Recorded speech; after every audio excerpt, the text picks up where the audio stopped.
Griffin the Griffin by BlackWing. Chapter 81.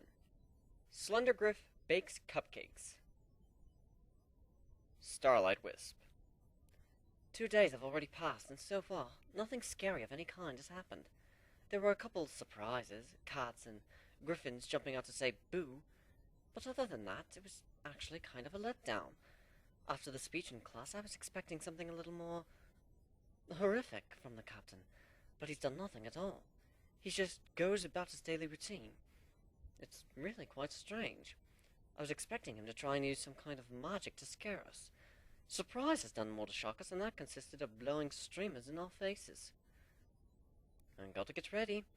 Mane brushed? Check. I really ought to dye it. Algae green isn't the most flattering. And it doesn't match my blue coat at all. Sometimes I wish I was good at invisibility or chameleon magic instead of walking through walls. Maybe I'll learn something that can deal with grooming in class today. Yeah, that would be nice. I just cast a spell and suddenly you have the perfect mane. Walking to magic class again, I saw the notice on the door that every pony else was standing around staring at. Class is cancelled because the captain has gone missing? Where could he have gone? We're on a ship. Some pony would have seen him leaving if he flew off, and he would have told some pony. My thoughts exactly. I don't know, but I've been hearing strange noises coming from the kitchen at night. The white Pegasus popped up behind me with her usual cheer. Oh, surprise, there you are. I was starting to worry you had gone missing too. And what do you mean, strange noises? Oh, grumbles, moaning. The captain did welcome us to the haunted house of horrors. Do you think the ship is haunted? I bet it is. I bet there's a ghoulish ghostie on board, and I'm gonna catch it. Oh, please, that's just silly. There's no such thing as ghosts. There totally is. I'm gonna stake out the kitchen tonight. Come with me? She drooped slightly, showing me she was at least a slight bit afraid to be skulking around the ship at night. What? No! Why? I'm not about to just stay up all night looking for something that isn't there. Because what if there is a ghost? Then I'd be all alone with this scary monster. She gave me begging puppy dog eyes. There's no such thing. Then you can come with me and prove it. Unless you're scared. Her face turned devious. Fine, I huffed in defeat. I don't know why I let you talk me into this, I asked, surprised, as we crept in the mess hall. How did she talk me into it? All she did was call me a scaredy cat, and suddenly I'm involved in this massive time waster. I should be sleeping right now. Because you're a silly filly. Don't remind me. And be quiet. If there really is something here like you say there is, how are we supposed to sneak up on it if you keep talking?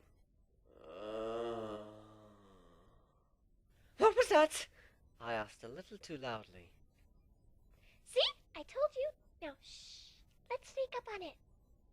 After I just finished telling you we needed to be quiet? Oh, jeez. When we entered the kitchen and turned the lights on, the gem lamps were drawing from the power grid and bringing a pale light. We found nothing out of the ordinary as we searched.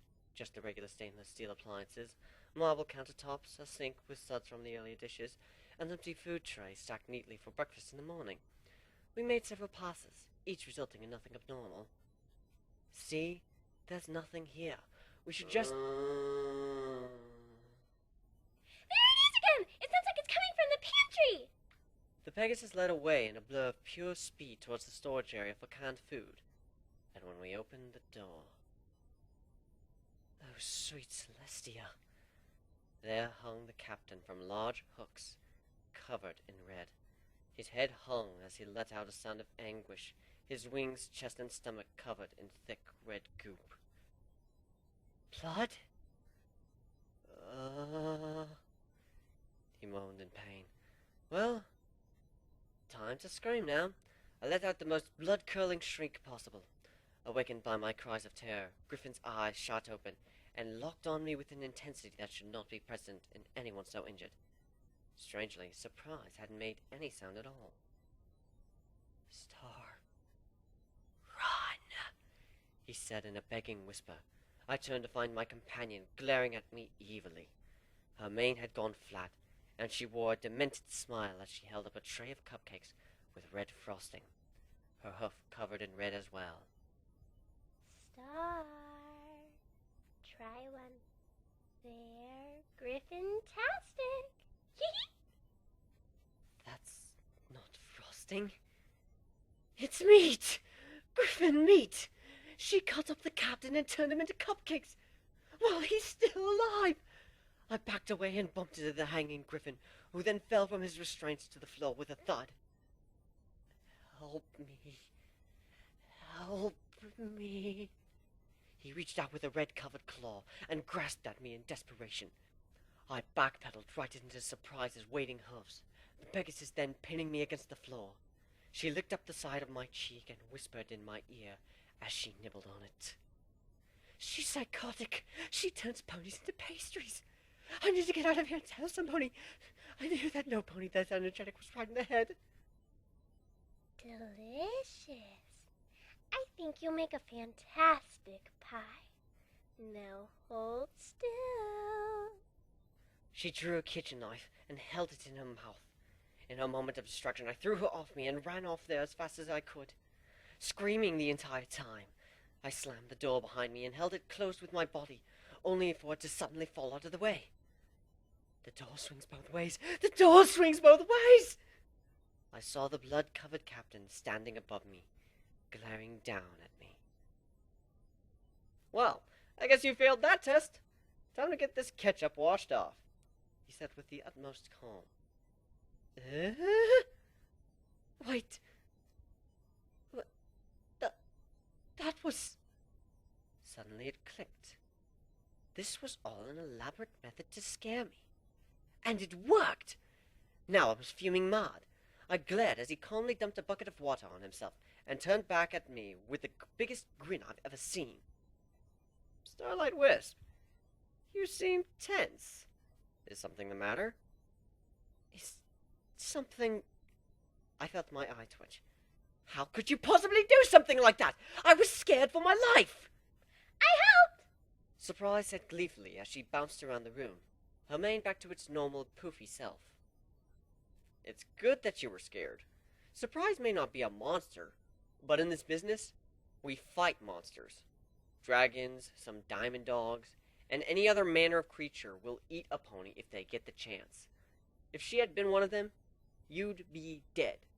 I may not have been hurt, but you thought I was. I've seen things a lot more gruesome than that, and you need to be prepared for what you'll see. You saw something scary and froze up. What you should have done was immediately get someone else, then defended yourself with the protect spell and prepared an offensive. Now you see the reason behind it, right? I felt like throwing up. All that, and it was just a cruel joke?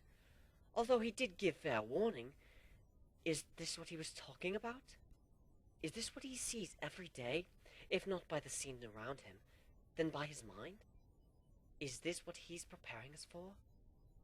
The horrors of the real world outside the realm of Celestia? It's still not very nice. Well, I'm not a very nice person. Besides, it's much more fun on the giving end than the receiving. So what do you say to freaking the rest of the crew out? I have an idea I can pull off only with your help. Dusty Trails. Class canceled again? Just practice on our own? What kind of ship is he running, setting up classes and then not showing up to teach 3 days in a row? The nerdy unicorn next to me whined as I came back to the common room. I checked myself over to make sure I was presentable.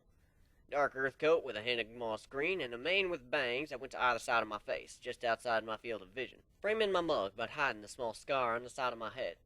Hey, I'm on a ship full of mares, many of them from Canada, and I ain't seen any action for years. If I could hook up with one of those rich nobles, well, they'll be more impressed with my skills in the field, but I have to look my best anyways. Ah, come on, if he ain't here, he ain't here. We just keep up with that and we do what we're doing before. Say, any pony seen Surprise lately? She's normally bouncing around, and I hadn't seen her since the day after the captain disappeared. I turned around to find the unicorn from before, looking terrified and miserable. Whoa, hey. What's the matter, Wisp?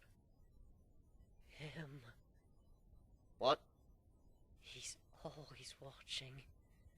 What are you talking about? Last night, she heard noises coming from the kitchen. She wanted me to come with, so we could keep each other safe while we checked it out. And that's when I saw him. Saw who? I can't speak his name. He's thin, and he wears a black suit and tie. He has no face, and he's made of darkness itself. He was so slender. At the darkest came, and it grabbed her, and she screamed my name as she was pulled into it. I think that's what happened to the captain. Ah, very funny. You're just trying to scare me, right? I thought the point was to scare the crew, not ourselves. At which point she grabbed me by the shoulders and looked me dead in the eye. Does it look like I'm joking here? It pointed at me. It didn't say anything, but a voice in my head. You're next. She whimpered and tears fell from her face, and then collapsed into my hooves. Stay with me. Oh, all right, don't be such a fool. Night came, and with it, Starlight Wisp began shaking in fear in her bunk, which, considering she was in the one above mine, kept me awake as well. I was about to complain when I abruptly stopped. I got up to see what was happening, and then found she was out of bed, just staring at a piece of paper on the wall. It had black scribbles of what looked like a thick stick figure, and letters scratched into it, saying, "Run." He comes, she whispered. Who? Slender Man, dressed in darkest suit and tie. Slender Man, you most certainly will. She turned to look at me with a crazy gleam in her eye. Die. She giggled like a demented foal, and then skipped out of the door merrily. Starlight, wait! I shouted as I ran after her. This woke the rest of the room, who started complaining about the noise. I ran out of the door after her, to see her standing in the hall again, just as she had been in the room. I heard faint whispers in the air, and watched as one after another the gem lights along the floor went out. Darkness crept along as I watched him come into view. His footsteps went tap, tap, tap on the wooden floor as he approached. Tendrils of shadow wiggling around, coming from his back, and darkness creeping along the ground. Evil whispers hung in the air as the pool, darker than the darkest night, swirled around at Starlight's feet. More tendrils sprang from the pool and wrapped around her as she began to sink into the floor. They were dragging her in. Dulcie, help! I don't want to go! I dove for her, but before I could reach her, she vanished. I pounded on the floor under the darkness, trying to get through and reach the mare that had come to me earlier today, so frightened. I said that I'd stay with her, and that I'd protect her, and I just let her get taken by this thing. I turned around to look at Slender Man with hate in my eyes, but he had no expression to return to me. It looked like the captain as a human, but his face was a ghostly white and had no eyes, ears, nose, or mouth. It pointed at me, and then I heard a voice in my head, along with creepy music.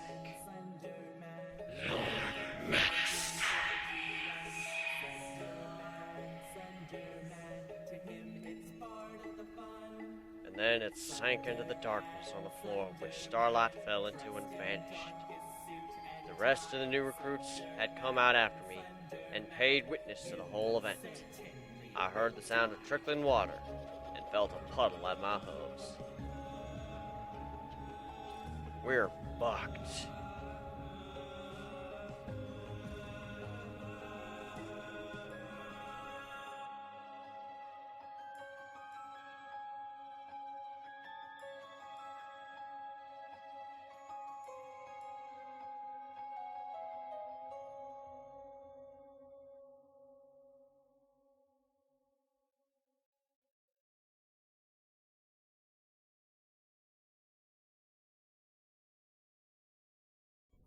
Griffin's point of view.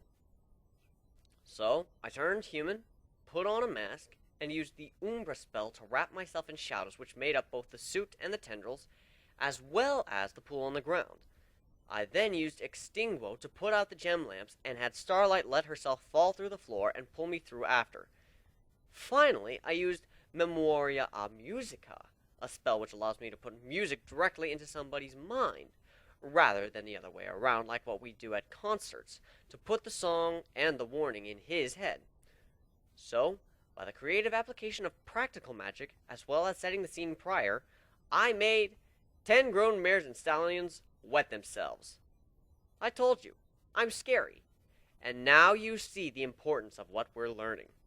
If just myself and one unicorn were capable of that, imagine the horror you could bring to our enemies if we worked together. That, and you may just have a few new tricks for next nightmare night. At the same time, you also see the importance of keeping your wits about you and knowing how to deal with this kind of situation. A simple, light spell would have gotten rid of the darkness and exposed me. Tomorrow's class, how to use the water spell and prevent blood loss, as well as clean possible contaminants, such as bodily fluids, without touching them. Dear Princess Celestia, Griffin is bucked in the head. As a child, was he dropped from a great height repeatedly? I can appreciate good old-fashioned crazy like with surprise, but him? He has something broken inside. Still, his lessons are useful, and I've learned a lot about, well, everything. I can also appreciate how much effort you put into keeping Equestria safe, now that I've seen what some parts of the rest of the world are like. I guess things are only taken for granted until you have to go without them. You keep all the horrors of the world at bay so we don't have to face them ourselves. And I don't know how often you hear this, but you have my sincere thanks. Starlight Wisp.